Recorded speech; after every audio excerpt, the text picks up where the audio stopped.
जिसकी हिफाजत हमने ऐसे तिरंगे को हमेशा दिल में बसाए रखना। Good morning everybody, respected MK Jain sir, principal ma'am, dear teachers, staff members, students, it is my pleasure to welcome you all on this auspicious occasion as we gather here to celebrate the 75th Republic Day of our great nation India, Bharat. I would request our director sir, MK Jain sir and Renu ma'am to please come up on the stage and do us the honor of hoist our national tricolor flag and light up the lamp.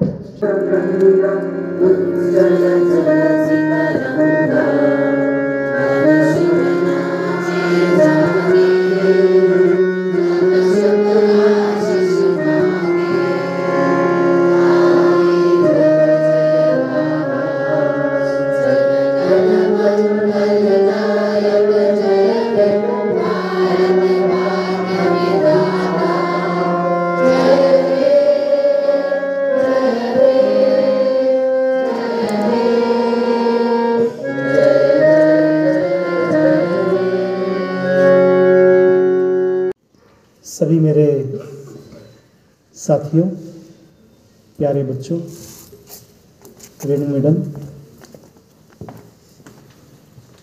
आप सबको 75th Republic day की बहुत बहुत शुभकामनाएं। आज़ादी का ये अमृत काल चल रहा है और हमारा देश नित दिन एक नए शिखर की तरफ पहुंच रहा है, चाहे वो हमारा राज्य हो, चाहे हमारा राष्ट्र हो और चाहे अंतर्राष्ट्रीय स्तर हो। Of 8th class. Today I am here to say few words about our great personality Bhagat Singh on the occasion of Republic Day. They can kill me, but they cannot kill my ideas. But they can crush my body, but they cannot crush my spirit. Bhagat Singh was a great freedom fighter of India.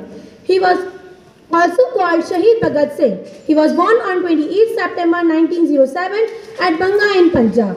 His father's name was Sardar Kishan Singh and mother's name was Vidyavati Kaur. His father and uncle Ajit Singh were also freedom fighters. He was very bold and fearless leader. He was also known as Shaheed and Kalam Zindabad. He devoted his life to the Indian freedom struggle at the age of 13 years. He founded Navjawan Bharat Sabha in 1926. He was arrested many times during Indian freedom struggle. He was hanged on 23rd March 1931. His death anniversary is celebrated as Shaheed Divas every year. He sacrificed his life for the freedom of India. Bhagat Singh will always be immortal in the heart of every Indian. Inkalam! Inkalam! Inkalam! Thank you. जी, समस्त गुरुजन एवं मेरे प्रिय साथियों, आज मैं आपके सामने गणतंत्र दिवस के उपलक्ष्य में एक कविता सुनाने जा रहा हूँ। देश जो सोने की चिड़िया कहलाए, शायद किसी को पसंद न आए अंग्रेज शासन करने जहाँ, मंत्र जिनका फूट डालो राज रहा, वो देश है मेरा भारत जहाँ। खूब लड़े लोग जिनसे जहाँ, शहीद हुए लोग मर के जहाँ, याद रखी कुर्बानी उनकी जहाँ, वो देश है मेरा भारत जहाँ।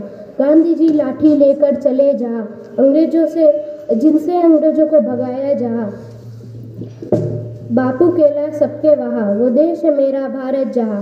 नेहरू जी भी कम ना जहाँ, चाचा सबके कहलाए जहाँ, गुलाब जिनको प्यारा जहाँ, वो देश है मेरा भारत जहाँ। रानी लक्ष्मीबाई मर्दानी बनी जहाँ, अंग्रेजों से लड़ गई अकेली जहाँ, झांसी अपनी जिसने बचाई जहाँ, वो देश है मेरा भारत जहाँ। कितने हैं लोग नाम क्या गिनाए, आज़ादी में जिनने हाथ है मिलाए, जिनकी वजह से देश हिंदुस्तान है कहलाए। धन्यवाद। Today, on the occasion of Republic Day, I am here to say a beautiful poem in the front of you, and the title of the poem is Great Indian Republic Day. Great Indian Republic Day has come and gone, 66 years since it was born.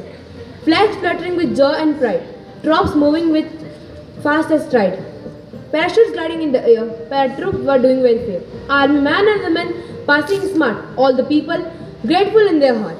Intellectuals are worried lot, promise development where to spot, nations union not to be harmed, people's well-being sure to be nursed. Nation's core values not to be torn, country's pride should not to be forlorn. Great Republic Day has come and gone. 66 years since it was born. 66 years since it was born. Thank you. जहाँ छत्रपति शिवाजी सम्राट अशोक जैसे राजा हुआ करते थे, मैं उस देश की नागरिक हूँ जहाँ हर 50 मील पर रूप, पहनावा, मजहब बदल जाया करता था। मैं उस देश की नागरिक हूँ जहाँ डाल डाल पर सोने की चिड़िया का होना पाया जाता था। मैं उस देश की नागरिक हूँ जहाँ अपने भूगोल को समझने से पहले इस ब्रह्मांड का भूगोल समझ में आया करता था। सम्मानित मंच, सरलता, सहजता और विविधता के प्रति हमारे संस्थापक महोदय, सम्मानीय शिक्षकगण, प्रिय विद्यार्थियों, आज गणतंत्र दिवस के उपलक्ष्य पर मैं संविधान निर्माताओं और माँ भारती को शत शत नमन करती हूँ। मैं कोटि कोटि प्रणाम करती हूँ उन अमर शहीदों को जिन्होंने अपने देश की आन बान और शान के लिए स्वयं को न्यौछावर कर दिया। यही आगाज होना चाहिए, यही अंजाम होना चाहिए। वतन पर मिटने वालों के लिए यही अरमान होना चाहिए। चाहे मैं गीता पढ़ूं या कुरान, चाहे मैं गीता पढ़ूं या कुरान, दिल में सिर्फ हिंदुस्तान होना चाहिए। ये मत पूछो कि मेरी कहानी क्या है, ये मत पूछो कि मेरी कहानी क्या है। मेरी कहानी और मेरी पहचान तो ये है, बस हिंदुस्तानी होना चाहिए, बस हिंदुस्तानी होना चाहिए। जय हिंद।